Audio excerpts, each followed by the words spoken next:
Elisabeth Lévy.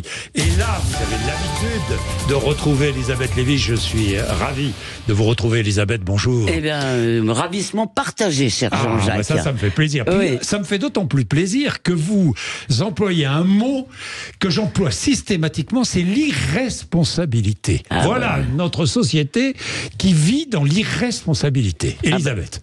Oui, à l'exception d'Emmanuel Macron ou parfois des riches, rien n'est jamais la faute de personne dans ce pays. Pourquoi ? Parce qu'on ne veut pas stigmatiser, il ne faut surtout pas désigner de responsables, donc on ne veut pas voir. Donc je dirais que l'irresponsabilité et le déni sont les deux mamelles de la France. Ça rappellera quelque chose aux professeurs d'histoire.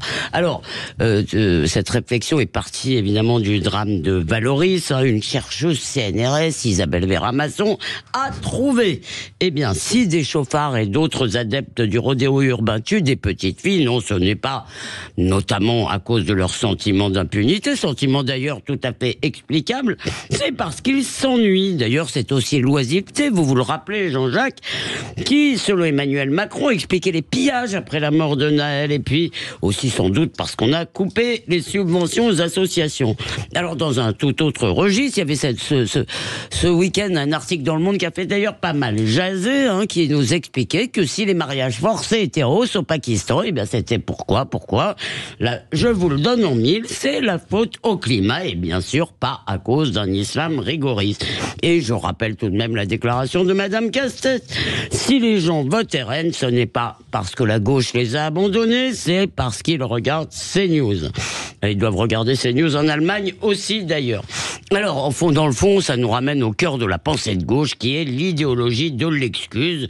Idéologie qui est nourrie, vous savez, par le décolonialisme universitaire qui fait de l'Occident esclavagiste, raciste, colonialiste, le coupable idéal. Et comme la gauche, parce que tout ça, évidemment, ça vient de la gauche, mais comme la gauche est l'arbitre des élégances morales, la majorité des élites dirigeantes, y compris de droite, se soumettent parce que tous ces gens veulent être bien reçus sur France Télévisions. Alors le résultat, sur tous les sujets douloureux pour notre société, douloureux et urgents, c'est qu'il est interdit de voir et de savoir, et ça, c'est la définition du suicide collectif. Oui, mais vous y allez peut-être un peu fort, non, Elisabeth ? Non, parce que, savez-vous, cher Jean-Jacques... Mais allez-y, si vous avez envie, allez-y. Un malade qui refuse de savoir de quoi il souffre, c'est une forme de suicide.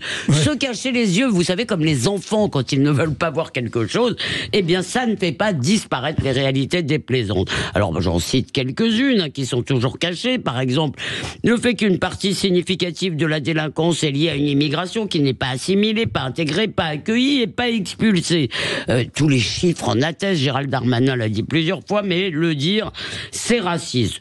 Un mot sur l'antisémitisme, puisque c'est d'actualité malheureusement, les rares qui osent dire que la plupart des agressions anti-juives sont commises au nom de l'islam par des musulmans radicaux, il y en a déjà pas beaucoup qui le disent, cela s'empresse toujours d'ajouter que c'est une toute petite minorité, il n'y a pas de gros problème.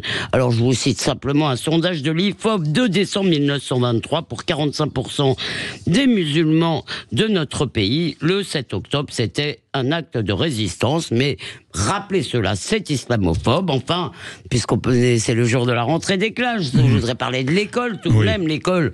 40 ans de mesures égalitaires, le collège unique, etc. Qu'est-ce que ça a produit ? 1, la baisse du niveau, mais vraiment terrible, et 2, une hausse des inégalités. Donc vraiment, on a tout faux, mais le dire, c'est réac. Alors, tout ça est... Oui, l'irresponsabilité des gouvernants, mais pas que des gouvernants. Oui, Elisabeth. Ça, c'est mon grand dada, moi. Mais moi aussi. Voilà, j'en ai assez qu'on accuse toujours simplement les gouvernants comme si nous, les gouvernés, nous étions des anges tombés du ciel. Les parents, par exemple, tous les parents ont accepté que leur môme ait le bac sans savoir écrire en français, ils le réclamaient même.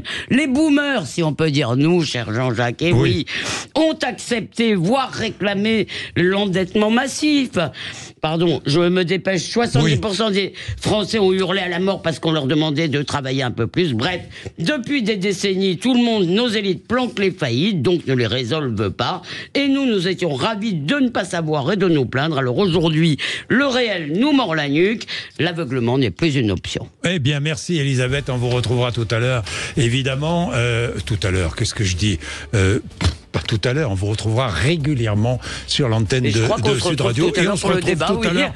Oui, c'est vrai qu'on se retrouve tout à l'heure pour le débat. C'est la nouvelle matinale. C'est la nouvelle matinale, je ne suis pas encore rodé, je ne sais plus. Je pagaille un peu, Non, tout va bien. Il est 7h51, tout va bien et nous allons retrouver les auditeurs dans un instant. 0826 300 300.